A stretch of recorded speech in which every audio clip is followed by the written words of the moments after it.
12 uncomfortable truths about ranking up in Overwatch.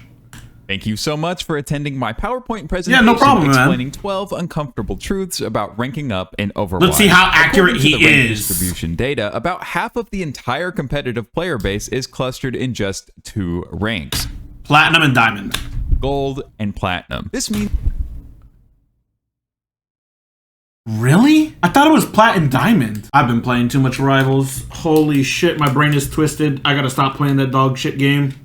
Is that your feeling of being stuck is shared by literally thousands and thousands of players, all fighting to cross the same invisible barriers. In today's video, we're going to go over the real reasons you're not climbing. Right, please tell me why I can't get to GM. Tell me why I can't get to GM. Even though I really haven't even been playing the game lately. I completely stopped. Let's rip the Band-Aid off right away. Work has been killing me. And most uncomfortable truth. You deserve your rank. The system is not rigged against you. There's no grand forced 50% win rate conspiracy, and I promise you, you are not a secret top 500 player who just happens to be trapped in a gold lobby. Those pills are hard to swallow. Your matchmaking rating, or MMR, to figure out how good you are at the game. When you hit a 50% win rate, that's not the game holding you down, that's the game telling you it has successfully found your skill ceiling. It's placing you in fair fights. This is the absolute #1 psychological hurdle people face. If you genuinely believe the system is broken or designed to keep you hard stuck, you've already given up. You've absolved yourself of all responsibility for your own gameplay. This mindset, this ELO hell narrative, is just a way to protect your ego from the simple fact that your rank isn't about your stats, it's about your actual, measurable ability to contribute to a win. Except... Holy shit! Yo, he's unhinged, this guy. Okay, now what he's saying is technically true. ELO hell does not exist. But... he's talking about people in gold and plat. Master ELO hell actually does exist, and I'll tell you why. If you have the skill, you can climb yourself out of diamond. But get to masters, and all of a sudden, you'd imagine that your teammates would get better. That is not the case. Your teammates are bad, if not worse, and have absolutely no responsibilities. I think I run into more one-tricks who are hard-stuck fucking masters in masters. They're still there. They've been there forever. Yeah, I just don't think ELO hell does not exist in gold and plat. I think it actually is in masters. Somehow I find myself bashing my head against the wall more about my teammates in masters than in any other rank I've ever been in my life. Even though I don't even play the game really that much. I think I've only have like, what, 12 hours and I'm already masters? I'm not playing tank. I'm not touching tank rank, if I'm being honest. I'll try to get it to masters before the end of the season, which is like in a couple days. But holy shit.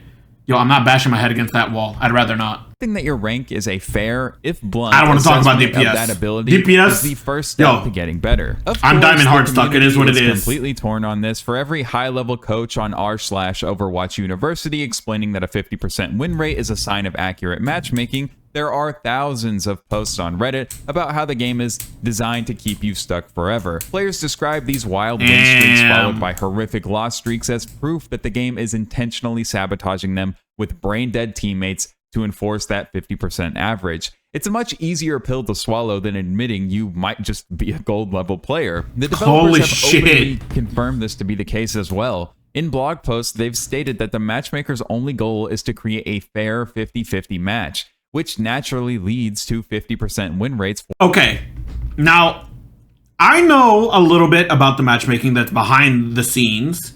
Now, I don't know if it's still this way, but the way I understand is that, yes, if you are a Plat 1 tank player and you're queuing up, you are very likely to run into a Plat 1 D5 or a Plat 2 tank on the enemy team. But queue up support and DPS, and all of a sudden, that is not true. Let's say there is 2 plat players and 2 diamond players on your team. We're not talking about tank, we're talking about supports and DPS. The enemy team will try to match that ranking, but the ranks can be interswapped. What I mean by that is, just because you have 2 plat players on DPS does not mean you're going to go against 2 plat players on the enemy team DPS. They can be diamond players because you have 2 diamond players on your support. I'm not sure. I wouldn't say it's rigged because they're still trying to find you matches that are fair.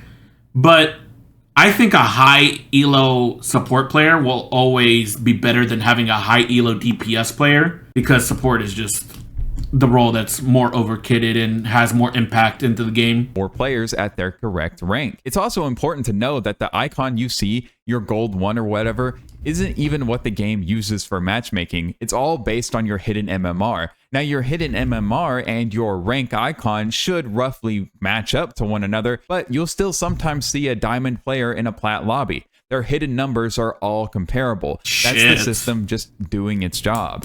If the system is fair, then the next logical place to point the finger is at the other 4 people. Your teammates team, aren't the right? reason. Wrong. Yo, don't say that shit because I run into too many players. Look, I'm not Cope Sahor. Trust me, I'm not Cope Sahor.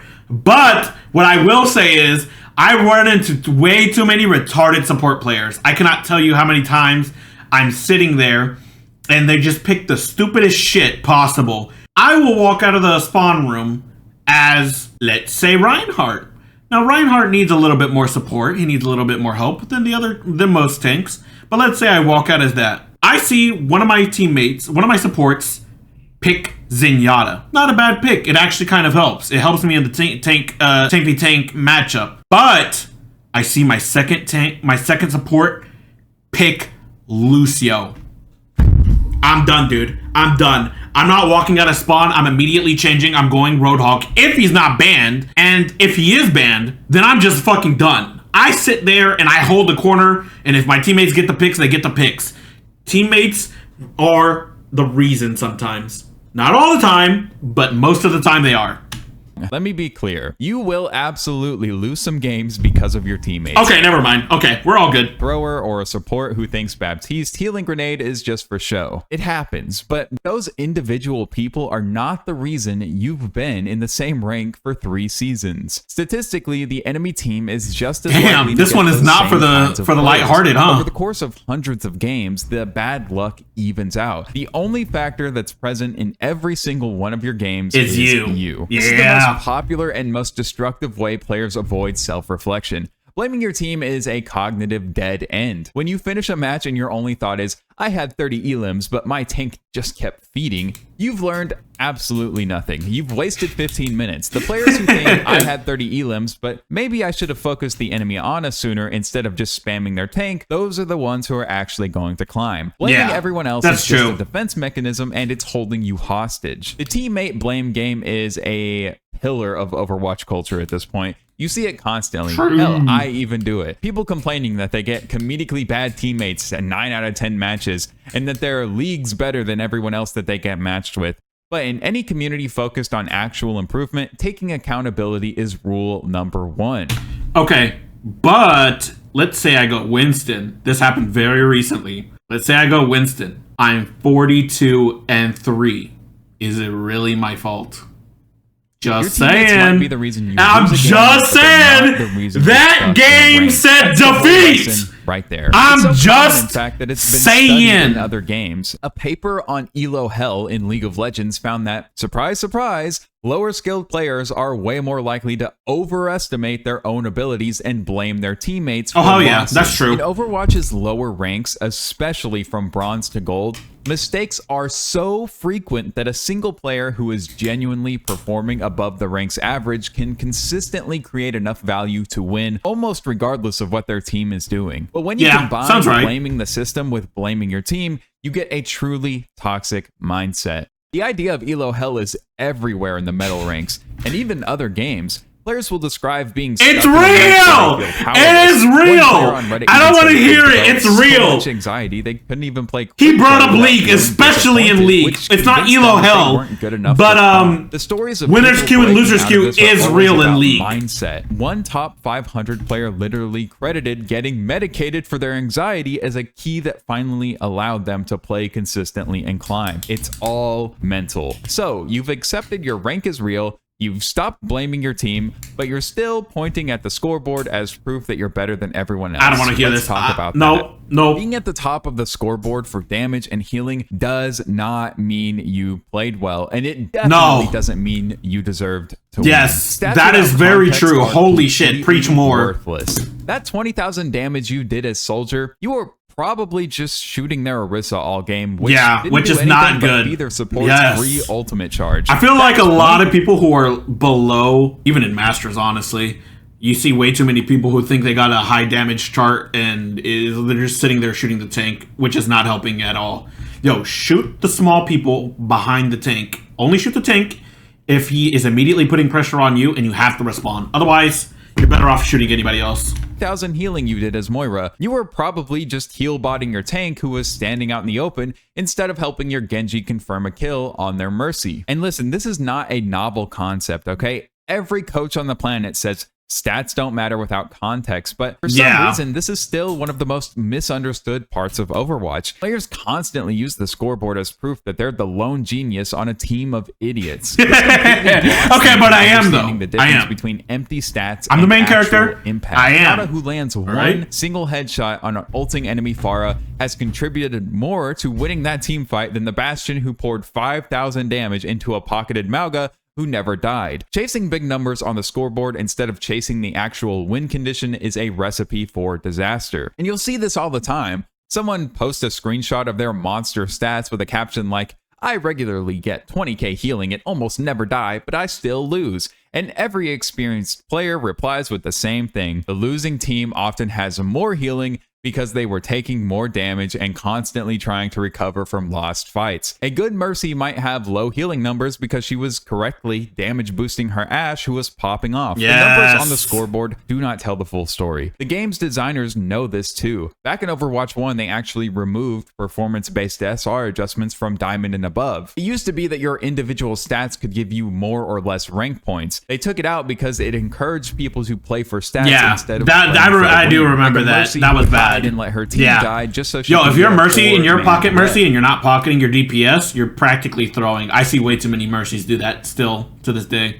The only stat that actually matters is the one that says victory at the end. Yeah, true. An uncomfortable truth about the ladder itself is that not all rank ups are created equal. The skill climb isn't smooth, it's not an even slope, it's a series of flat plains followed by sheer cliffs. These are skill walls, ranks where the game fundamentally changes and the skills that got you there are no longer enough. The biggest walls are gold to platinum and diamond to masters. Hitting one of these doesn't mean you just need to get a little better, it means you need to get better at a completely different set of things that you may not even be aware of. Recognizing Okay, he's not wrong. He is completely 100% right on the jumps being super big, massive jumps. But do I agree that the biggest pillars are from gold to plat and diamond to masters?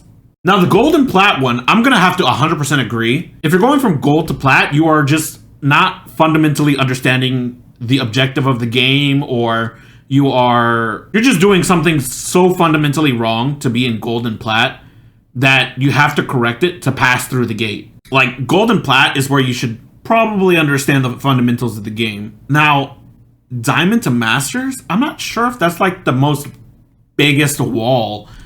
I think it might be from masters to GM or GM to champ. I don't know.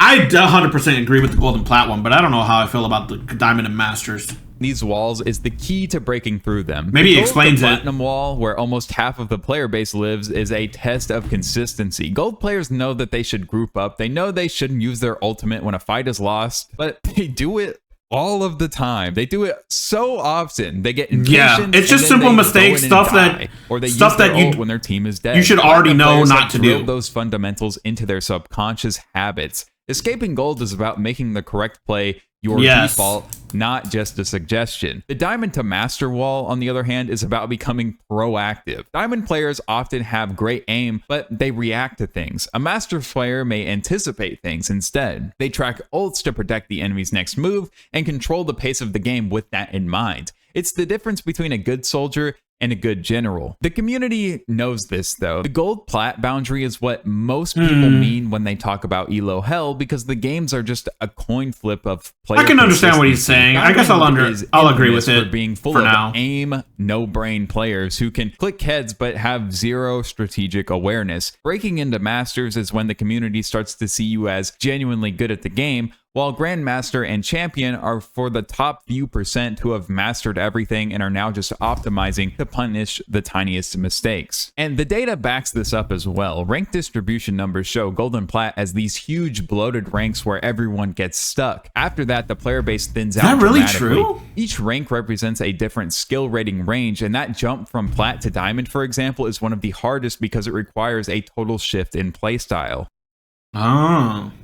And while being able to click on heads is obviously helpful, it's not the main thing that separates ranks for 99% of players. True! Yo, I have this hand condition in my arm that is called aim resist. It is chronic. It hurts my hand every morning where I wake up. I feel this chronic pain in my arm. It really does hurt. I'm a true believer that aim really isn't everything. Especially in a hero shooter where you don't have to act, like you can play heroes who don't have as much aim, and it's more about the decision making and the taking advantage of space with positioning. Those are the reasons why I feel like I climb so easily and I don't really struggle. I mean, even though I do run into somebody who every now and then is like super cracked with the aim. But I really do think it's actually really easy to get to Masters just based on positioning and game knowledge alone. The real skill that defines a high-ranked player is game sense. This is the almost subconscious understanding of positioning, timing, ultimate track. And it's not only understanding the game, it's doing it while not thinking about it. That is the biggest thing. I feel like that might be the biggest thing that people don't understand. You can understand something and then do it for a game, and then the next game you completely forget to keep doing it. But to climb even higher, you have to do it subconsciously. It has to be almost as easy as breathing. Like you got to do it just naturally. Ability on autopilot, knowing what your team needs to do to win. A player with just okay aim but brilliant game sense will climb way higher than some human aimbot who has no idea what's going on in the game. Me basically. Why cheaters stuck in gold lobbies. A lot of players, especially those coming from other FPS games, think Overwatch is all about winning your 1v1s. It's just not the right way to think about the game. This is a strategy game that happens to be in first person. Improving your aim is a straight line. You practice, you get a little better every day, and before you know it, you're clicking heads like crazy. But improving your game sense is what causes those huge leaps in rank. This truth is uncomfortable because learning game sense isn't as simple as running an aim trainer. It requires you to actually think critically about what's happening and why, not just react to the targets on your screen. People point out that you'll see cheaters using aimbots who are still stuck in gold, like I mentioned earlier, because aim alone can't win you the game at a certain point. High-level players talk about abstract concepts like tempo, which is basically understanding the flow of the game, the push and pull, knowing when to be aggressive and when to be defensive. That's not something you can learn from Kovacs. A huge part of this is ult tracking, which is the mental game of keeping a running tally of which enemies have their ultimates ready. In high-ranked games, teams will constantly change their entire plan based on the assumption that the enemy Zarya has Graviton Surge. One of the best ways to start developing broader awareness, weirdly enough, is to play support. It forces you to look at the whole battlefield and keep track of everyone on your team, which gives you a much better understanding of how team fights actually unfold. Yeah, I would say if you want to learn more information-based, I wouldn't agree with the support pick. I would agree with the tank pick. Look, as much as I hate 5v5 tanking, it forces you to choose when to go in and when to go out. Where your team, based on where your team is, based on what their team is, based on if you know they have cooldowns, if you don't have your cooldowns, if they have their cooldowns, who has it? Can you trade your cooldown with their cooldown and still get value? Being a tank player requires a lot of thought process. I would say support is more decision-based making, where tank is more information-based. This is why in competitive play, support players are often the shot callers. They're the one leading the team, and they also are most likely responsible for ultimate tracking. But even if you have great game sense, there's another hidden layer to climbing that most people never even think about. Oh yeah, what is it? What is it? Tell me. Here's a harsh reality check. Just getting better at Overwatch is not enough to rank up. The entire active player base is, on average, also getting better over time. Yeah. To actually climb the ladder, you have to improve at a faster rate than all other players who are currently at your rank. And I'll tell you how. Trust me, watch your VOD. I don't honestly do it enough. But if you want to improve better and you're like, I'm good at aiming, but I don't know what I'm doing wrong, watch the VOD. There's probably one or two critical mistakes that you probably make a game. At the end of the season, you'll probably be like twice as better as you were at the beginning of the season. You and every other silver player are all improving at the same slow pace. That's not true. Some people have been in silver since the game fucking started in Overwatch 1. That's some sad shit. Unless you play for fun, then that's a different story. Congrats! You're all just gonna stay in silver together. This is why so many players hit a skill plateau. They feel like they're spinning their wheels. You might feel like you're improving, your mechanics feel sharper, your decisions feel smarter, but your rank icon isn't budging. That's because all your peers are improving right alongside you. The Overwatch player base has gotten better as time has gone on. The ranked ladder is a zero-sum game. For you to move up, you have to be good enough to push someone else down. This reframes the whole idea of ranking up. It's not a single-player journey to like a human ladder skill threshold. It's a direct, active competition. Whoever pushes you out of the way else at your level. This concept comes up a lot when people ask why they're hard stuck. Rank is your relative skill compared to others. So to gain rank, you actually have to improve faster than the other people in your rank. Not understanding this is a huge source of frustration because it feels like your effort isn't paying off. In reality, your effort is just helping you keep pace with the rest of the herd. And this isn't just a theory. Like I said, the overall skill of the average player has gone up massively since Overwatch launched in 2016. A diamond player from back then would probably get demolished in today's platinum lobbies because the strategies and general player skill have evolved so much. Every time a new hero comes out or the game gets a major update, like the switch to 5v5, it creates a big shakeup. These moments are huge opportunities for players who can learn and adapt quickly to shoot up the ranks. Now, let's talk about one of the most misunderstood parts of that climb, the dreaded loss streak. Ooh. We've all been there. You go on an incredible 10-game win streak. You feel like a god. You're about to rank up, and then the game hits you with a 12-game loss streak that feels completely unwinnable. This is not the system deciding it's your turn to lose. It's a built-in function of how MMR works. Fucking clown Pikachu. In a row, your MMR shoots up, and the matchmaker says, okay, let's see what you've got, and puts you in harder games against better players. The loss streak is what happens when you can't consistently hang at that higher level of play. You start losing, and your MMR goes back down until it finds a rank where your performance stabilizes. This is the most important thing to understand because misinterpreting these streaks as games being rigged is maybe the #1 source of tilt in Overwatch. You feel cheated, but the harder games aren't a punishment, they're a consequence of your success. The loss streak is just feedback telling you that you've hit a temporary skill wall. A player will say, I'll go on a solid win streak, then suddenly it's like a game flips a switch. I'll start losing 10, 12, sometimes 14 games in a row. The community is split between the forced 50% conspiracy theorists and the people who understand it's just the MMR system doing its job. The universal advice from good players is simple. If you lose 2 or 3 games in a row, just stop playing. Take a break, reset your mental, and don't let a normal MMR. That's actually true. I hear that a lot. Now, do I do that personally? Fuck no. Rage queue until I'm goddamn plat, so I get motivated to go all the way back up. Fueled slide. Fuck it. The game even tells I've already you lost my mind anyways. Now. Since season 9, can't they get added worse. the rank modifiers that pop up after a match, and one of them is literally for being on a win streak. That literally happened to me too, by the way. Admitting that it is accelerating your rank changes to get you to where you belong faster. Developer blogs have also confirmed that the system has a confidence level in your rank. If you're on a big win streak, its confidence is lower, so your MMR changes are bigger and more volatile. It's all just math. So if you want to climb faster and avoid these streaks, what's the best strategy? The answer might surprise you. Lose. It feels wrong, but it's true. While Overwatch is all about hero swapping and counterpicking these days, the single fastest way to climb is still specializing in 1 or 2 heroes. Yep.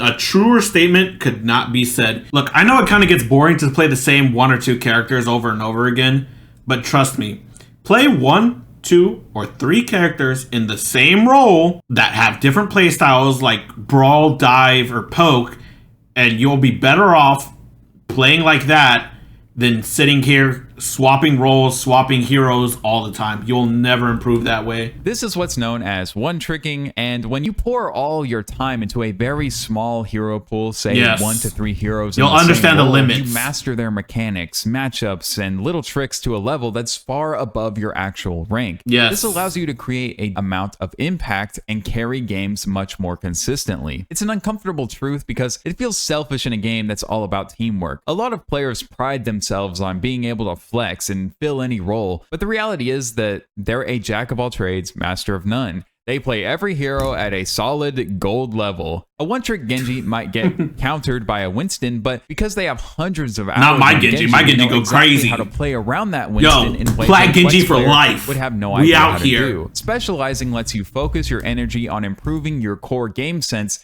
since the hero mechanics have become second nature. The one-trick versus flex debate has been going on since this game came out, and probably a bajillion games before it that were also competitive PvP based. People love to complain about the one trick on their team who won't swap off their hero into 4 counters. But if you look for advice from pretty much any high-level coach, they'll all tell you to narrow your hero pool down to just 2 or 3 heroes if you seriously want to improve. Yep.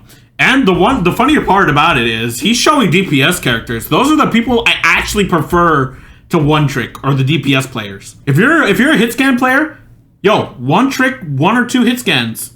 If you're a flex DPS player, yo, stay on that 1 or 2 fucking flex player. I don't care. As long as you get the picks, you get the picks. Specializing in a hero isn't enough. You also have to specialize in A your role. time. Oh.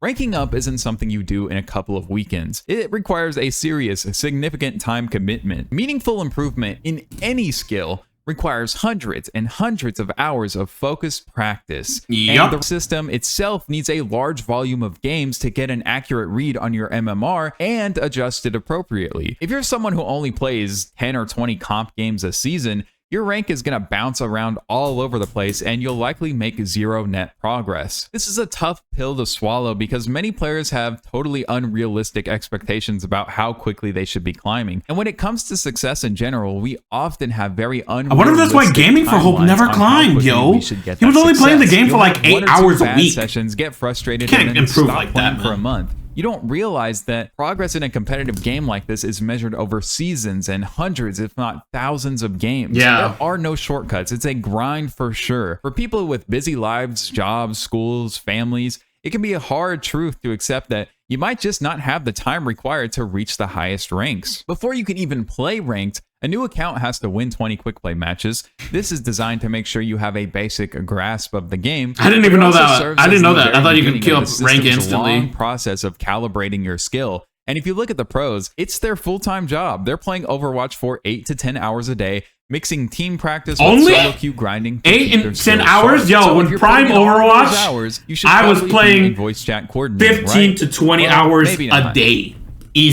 Easily. In a perfect world, 5 players communicating effectively would be a huge advantage, but we don't play in a perfect world. We play in the often toxic wilderness of Overwatch. The uncomfortable reality is that from bronze all the way up to diamond, voice chat is usually not worth the effort. More often than not, it's either completely silent or it's filled with toxicity. People blame or they just give you bad call-outs if we're being do more to tilt you than to help you win. Because we're constantly told that Overwatch is a team game where communication is everything, it can be tough to make the decision to turn off voice chat. Players get this idea in their head that if they could just get everyone to join voice comms, they'd start winning. But the reality is that learning to play without relying on voice chat can make you a much, much better player. It forces you to develop your own game sense by tracking the kill feed, paying attention to your teammates' positioning, and using the ping system. I wouldn't join voice chat until like Masters. There's no reason. Skills for climbing. The community is completely split on this, though. You have one camp of players who refuse to play unless people are talking, and then you have the other camp sharing stories of joining voice chat only to be greeted by slurs and people screaming at each other. The general sentiment from high-ranked players is that anything below Masters is just no point. Yeah. What's the point of listening That's to my bad consensus. players anyway? Half the time they're not even going to know what they're talking about. They'll make bad call-outs and you'll get killed for it. Exactly. Yo,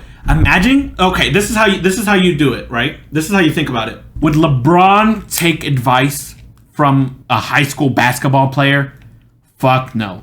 So if you're taking advice from anybody who isn't Diamond, tell them to fuck themselves. Because they don't even know what they're doing. They've been in Diamond their whole life. Fuck them. And the game itself has given us tools to succeed without it. The ping system that was ping system was so revolutionary. Improvement that allows that should have been the game a long time ago. The biggest addition to the ping system was pinging enemy locations. And if you watch top streamers or pro players grinding ranked on their own, you'll notice many of them don't even join the team voice chat. Yeah, because the ping works completely fine. Or just general toxicity, and they rely on their own game sense to make plays. But now let's talk about the excuse that costs the most money. Ooh.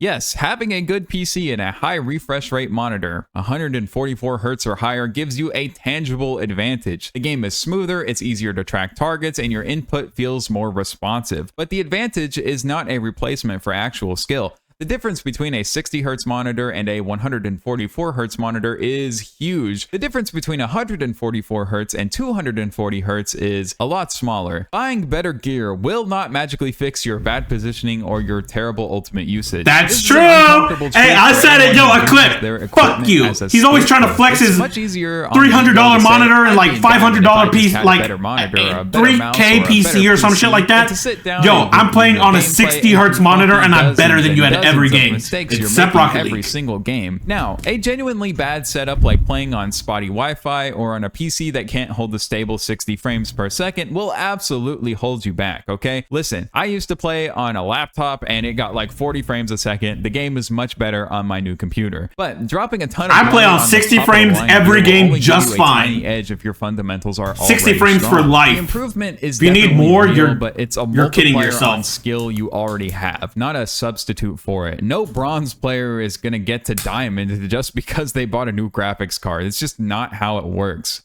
If you look at pro players, though, they take this seriously. An analysis of over 100 professional player setups shows that pretty much all of them use at least a 240 Hz monitor. Yeah. They also famously play with all the graphical settings on low because they want to maximize their frames and reduce screen clutter. It's also interesting to see how their mouse settings differ. Pro tank players tend to have a higher overall sensitivity for making because aim doesn't matter as much on tank. Who play heroes like Zenyatta slower. have a much lower sensitivity for more precise pixel-perfect aiming. So there you have it, the hard truths about what it really takes to climb in Overwatch. It's not the system, it's not your team, it's you, and it's a grind. Thanks for watching, and subscribe. Oh no, not Shield and Sierra For Honor, or no, not For Honor. What is that? The Concord picture at the end. Holy shit. Anyways, good video.